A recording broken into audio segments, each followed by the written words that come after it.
Tonight on The Al Denson Show, join Al and his guests. Speaker, Kurt Miller. Recording artist, Stephanie Kelly. Jeff Calhoun and the Al Denson Show Band.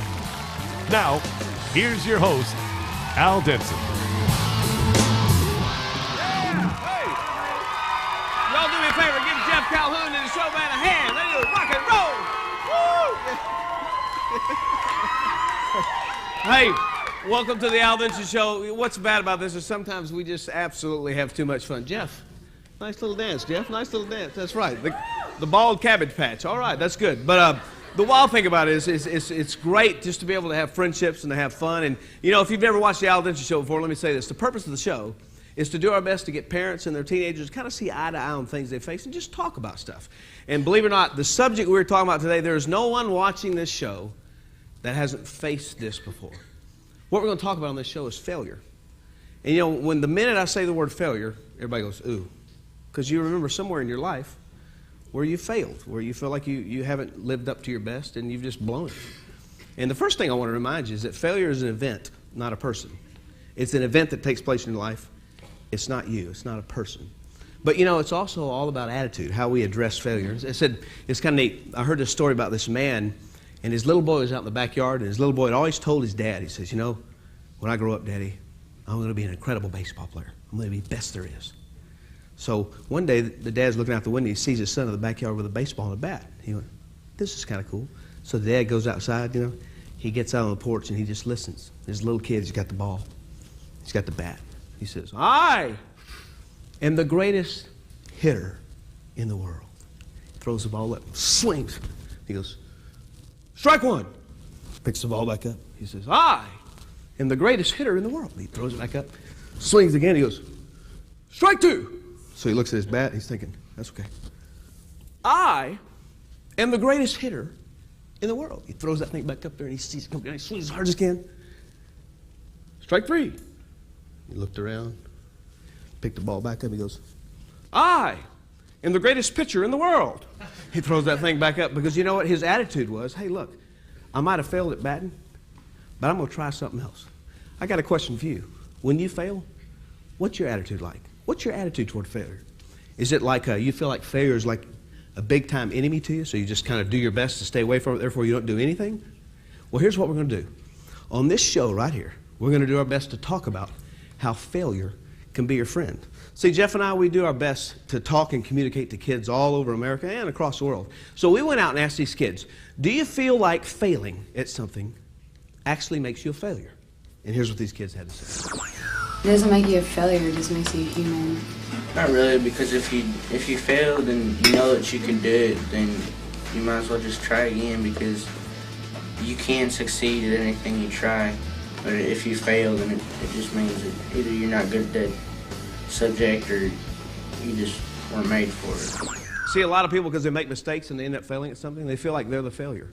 Well, listen, I want to tell you something about failure that you may not know, because honestly, it's an attitude. Listen to this. You know, professional baseball players, believe it or not, they're considered a success if they get one hit for every 3 times they're at bat. Basketball players, it's kind of even better than that. They're considered a success if they sink 5 baskets out of every 10 shots they shoot. But like the oil industry, believe it or not, it's considered a success for those guys if they hit oil 1 out of every 10 wells they drill. Now, bear this in mind. At the same time, you know, Babe Ruth, we all heard of him, man, one of the greatest home run hitters in the world. Believe it or not, he also led as a strikeout king. And listen, sometimes to know what success is, you got to fail. Now, here's what we're going to do. We got a group of guys coming up here in a minute, and you might know some of them we're going to introduce you to, but we're going to sit around a round table, and we're just going to talk about failure and how it affects you and me. So don't go away. We'll be right back here on the Al Denson Show.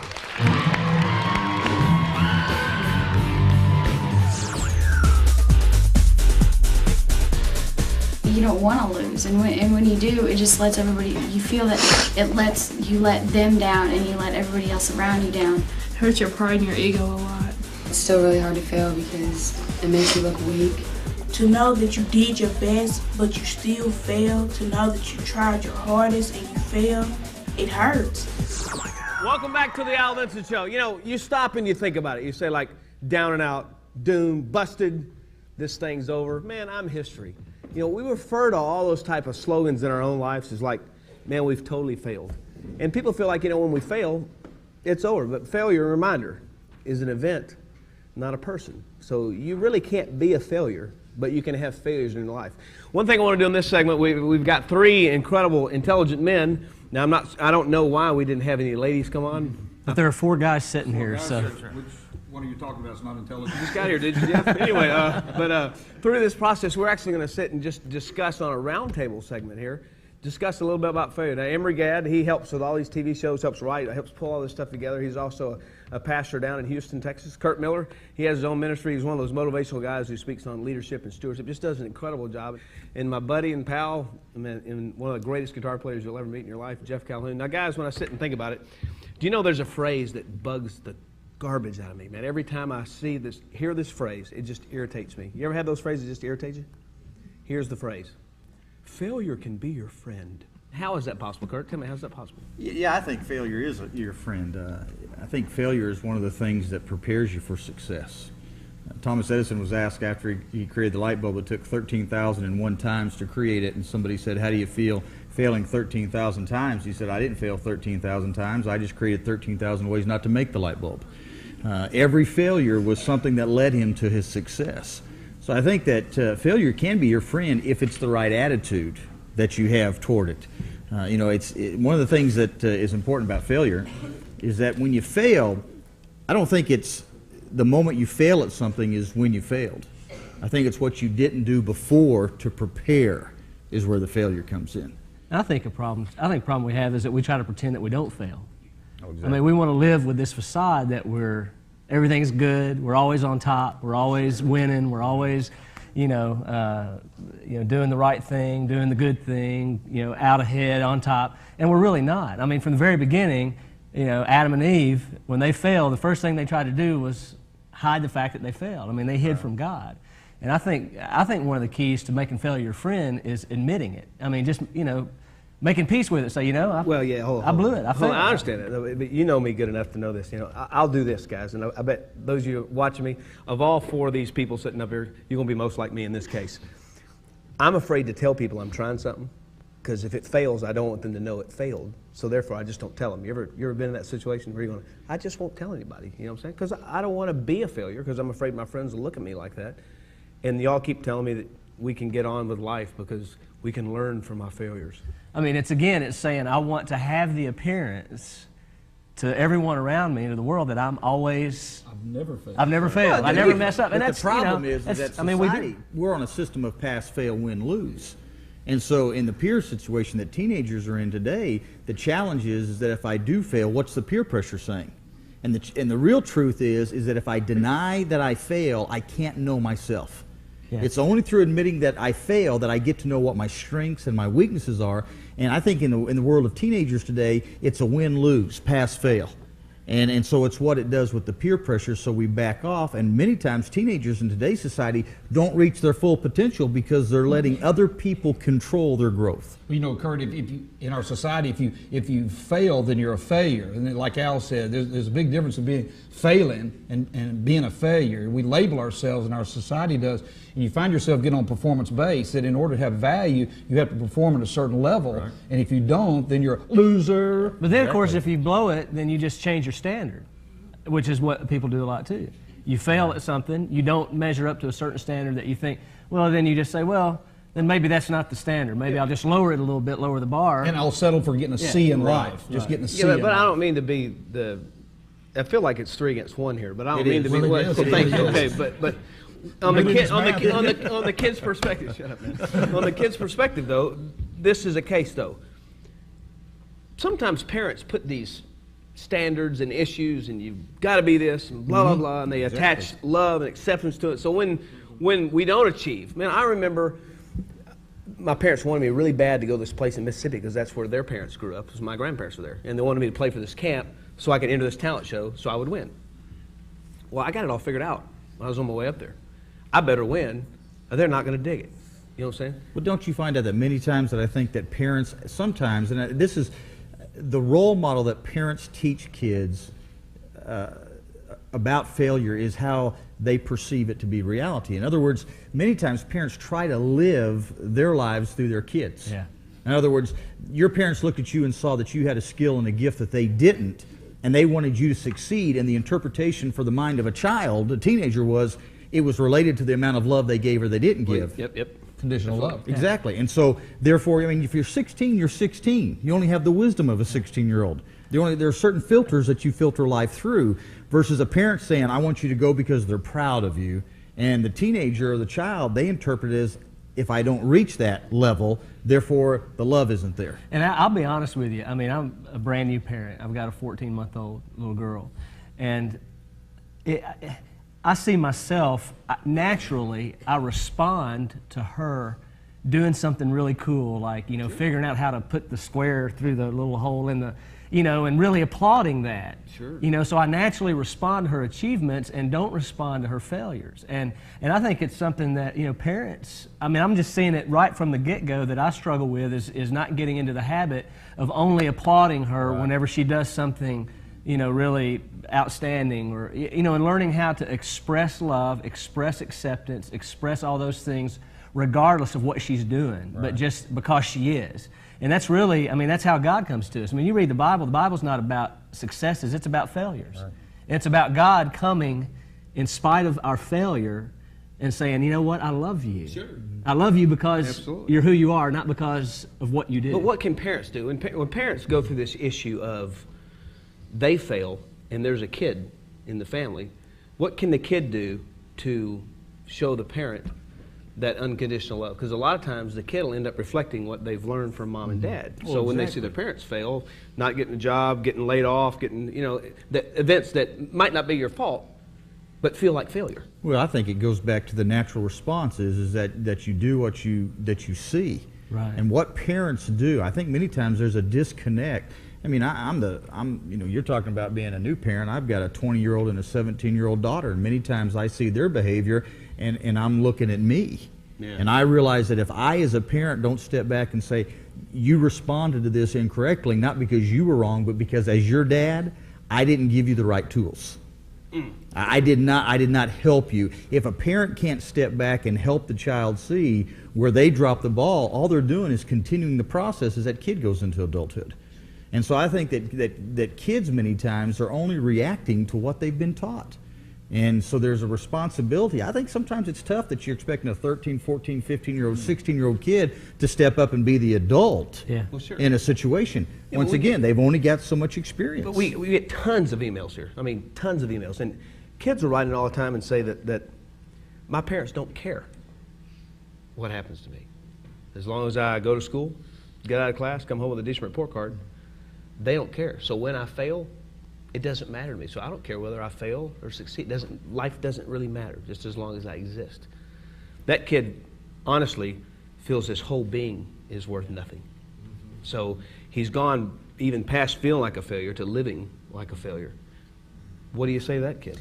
But if you get all of your self-value from perception of what other people think of you, some of those other people are your parents. Yeah. And if you're not careful, you find yourself once again on that performance base. I know a lot of parents have this tendency when the child comes home from school and has made a C. That's real good, but I know if you really apply yourself and you really work hard and you really do it, you can make a B, son. I know you could. So the kid goes back out there and tries real hard, makes a B, comes back, the parent says, I knew you could do that, and I bet if you really try hard, you could probably make an A. So what happens with a lot of these kids, their value is, I never can make the mark. Right. By the time I make the mark, they're going to raise their standard on me. I think Dobson said something huge one time, and he said, parents need to accept the fact that their kids are not going to be good at certain things. I mean, I was not good at math. Know your kids. 3 times through college algebra, and I think finally I passed it because the professor felt sorry for me. That just wasn't my thing. And I was fortunate enough that my parents would say, try your best, but that's not your thing. If you're trying to push a kid into something that maybe a parent thinks they should without knowing your child, you set them up to fail. Mm-hmm. I mean, you really set them up to fail, and the kids internalize that. And so I think Dobson shared some more wisdom and said, find out what your kids' strengths are and encourage them there, because you're going to have weaknesses. If you spend all your time on your failures, you're never going to improve your strengths. Well, the truth is we always feel like that when we fail, when we cross events in our life that we feel like we're not going to go past. I know our studio audience today is made up of some kids who, in their lifetimes they've had some bridges that they've crossed that they didn't feel like they crossed successfully. So the parents said, let's get you some extra help here.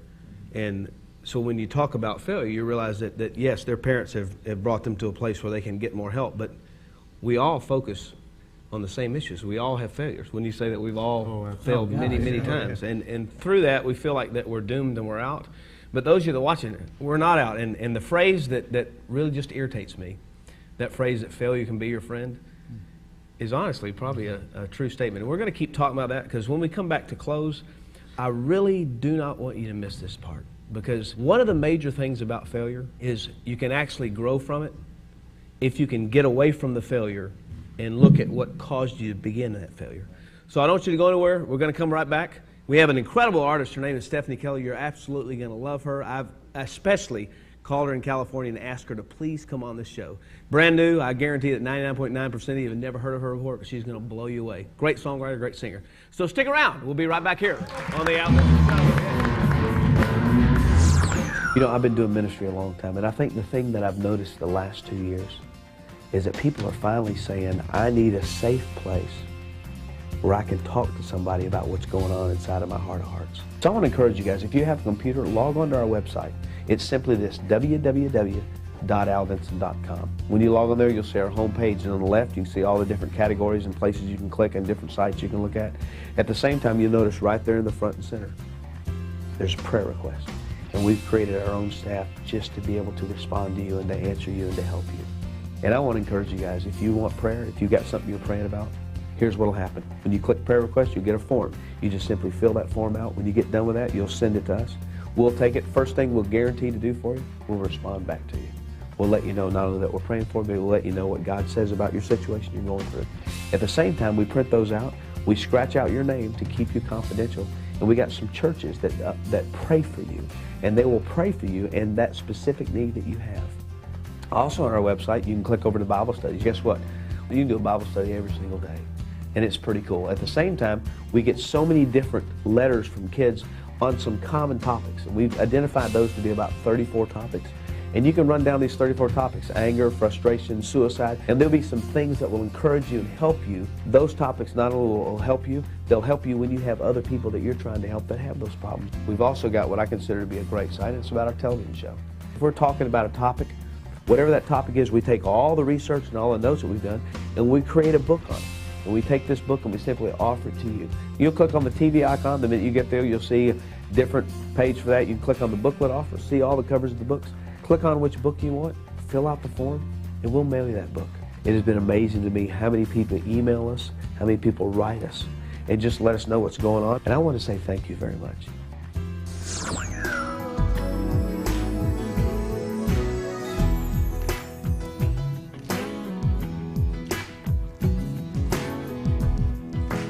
When you are feeling kind of low, never give up, you'll find Jesus is on your side. He is your hope. Don't lose your faith, He made a way for you and me, 'cause He can do anything, yeah. When you are feeling kind of down, He's not forgotten you. Working behind the scenes, He's still around, waiting on Him to bring the best your way. 'Cause He can do anything, yeah.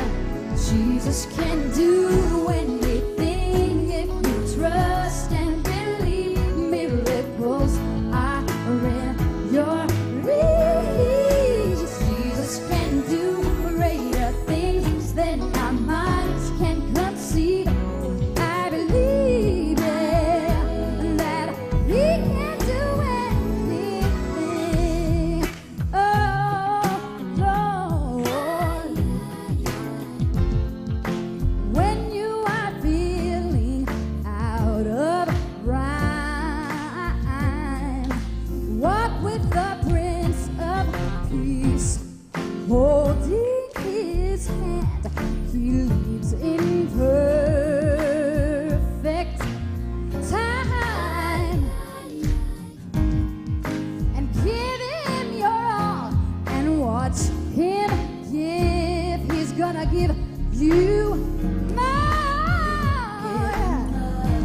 He can do anything, yeah. Jesus can do anything if you trust and believe. Miracles are in your reach. Jesus can do greater things than our minds can conceive. I believe, yeah, that He can do anything. Oh, Lord, hey, hey.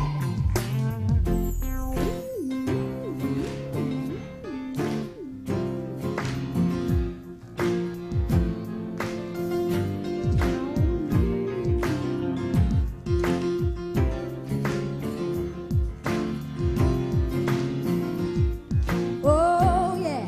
Now I want you to try this with me, okay? It goes, He said it, Jesus can do it. Can you try that? Yeah, yeah. Oh, here we go.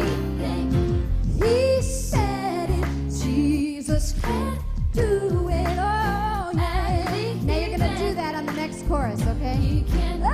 Jesus can do when He said it. Jesus can do miracles. Yeah.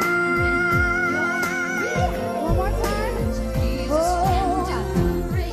He said it. Jesus can do. Oh, I believe it. Oh, Jesus can do when He Jesus can do miracles. Oh, I believe it. Do you believe it? Jesus can do greater things than Jesus can see. I believe it. That He can do anything. Oh, hey. All right. You know, as we wrap up this edition of the Al Denson Show, I just want to talk to you for a second, one-on-one, about failure. Now, let me do this. You know, there are right ways to handle failure, and there are wrong ways to handle failure. Here's what I want to do. I want to give you some of the wrong ways that people respond to failure. Here's one thing to do. They blame other people. It's not my fault. It's got to be your fault, somewhere else. Or they get real angry, you know. Or they do their best to try to cover up the failures that they've had in their life. Or, you know, they don't change directions. They realize, hey, I failed, so instead of turning around, they just keep failing over and over and over and over again and make the same mistakes. Or then they turn around and try to cover their failures and they just lie. And then what do? They end up giving up. Now see, those are wrong ways to deal with failure. I have the privilege of traveling with an incredible speaker. His name is Dr. John Maxwell. And he gave me 8 different ways that you can end up making failure your friend. And what he did was, he said, here are 8 questions you can ask. And the answers to these questions will end up helping you make failure your friend.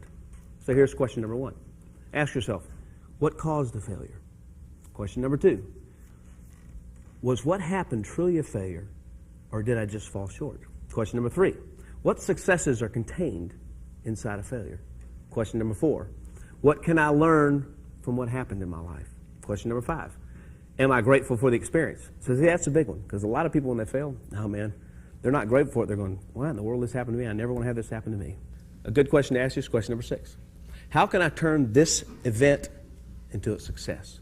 Question number 7, who can help me with this issue? The failure you just had, who can help you with it? And question number 8, where do I go from here? You see, the big question we have is how in the world do we move on once we failed? Well, it's looking back, because remember, your attitude is extremely important. Someone said this. They said, it may not be your fault for being down, but I guarantee you this, it's going to be your fault for not getting back up. Now listen to me. No matter how many times you fail, no matter how many times you fall down, it doesn't make you a failure. I want to encourage you guys. We're all going to make mistakes. You're looking at me, hey, listen, I'm the king of making mistakes. And when I make mistakes and when I fail, it's tough sometimes because I don't like it. And none of us like making mistakes, and none of us like letting other people down. But the truth is, this is life, and we will make mistakes. And when we make mistakes, sometimes that causes us to do things that are also wrong against God. Therefore, we end up sinning. And like I said, we keep making the same mistake over and over and over again. And we get trapped in this vicious cycle where we feel like now we've become the failure. We get rid of being an event and turn back to, well, we must be the one that fails. I want to encourage you guys something. You're not a failure. God didn't create you to be a failure. At the same time, you have to really attach on to God and understand who you are in Christ. See this book? It says down but not doomed. I want to give you this book. It's actually subtitled Failure Can Be Your Friend. Here's how you get it. I want you to log onto our website at www.aldenson.com. When you get there, you'll see a TV icon. Click on that icon, and it'll take you to this tons of different book covers. And you'll see the book cover on failure. I want you to just click on it. You can download it. You'll have it in 3 minutes. And start to read it. And I think you'll understand as you read, failure can actually be a good thing. You can actually grow from failure. But remember, your attitude is really, really important. Hey, I want to thank you for watching the Al Denson Show. I encourage you, please, man, download the book. Honestly, every single word in there, I guarantee will help you. Even if you're an adult, grandma, grandpa, download this thing because I'm telling you, it'll change your life if you read the whole thing. Thanks for watching the Al Denson Show. I want to thank Stephanie Kelly. She did a great job. Keep it tuned in. We'll be right back next time on the Al Denson Show.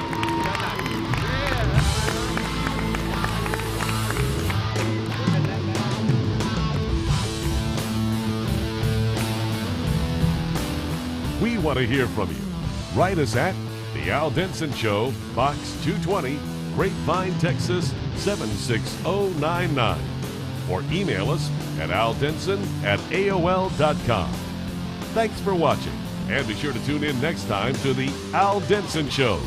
The Al Denson Show is an outreach of Celebration Ministries.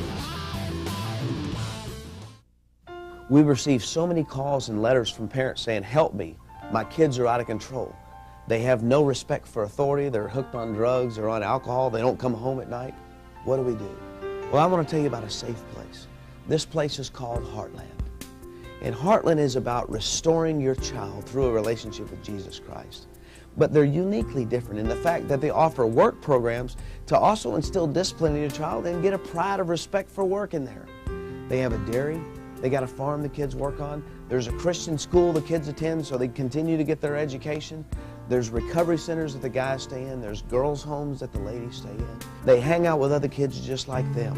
They're in Bible studies. They're focused programs. And it's all a part of restoring your teenager through a relationship with Jesus Christ. It's a safe place where you can send your child. If you need help, please email us. We'll send you all kind of information on Heartland. Hey, listen, our kids are worth saving. We've got to act now.